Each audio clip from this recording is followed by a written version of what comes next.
বিশেষ করে SW3518 মডিউলটা প্রত্যেকটা ব্র্যান্ডের ফোনকে ফাস্ট চার্জ করবে, সাথে ল্যাপটপও চার্জ করবে।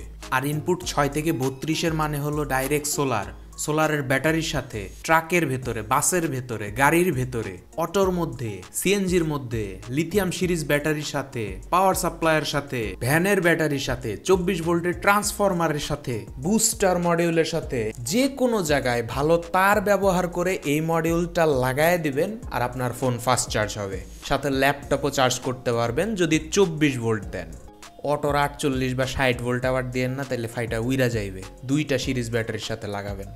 যে ব্যাটারির সাথে লাগাতে পারবেন না সেটা হলো ডিরেক্ট 3.7 ভোল্ট।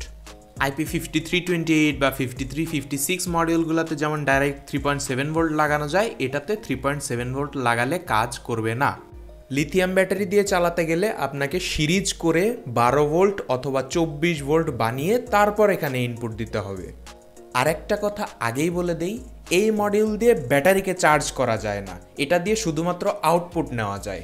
আপনার ব্যাটারি চার্জিংয়ের জন্য আলাদা ব্যবস্থা করতে হবে।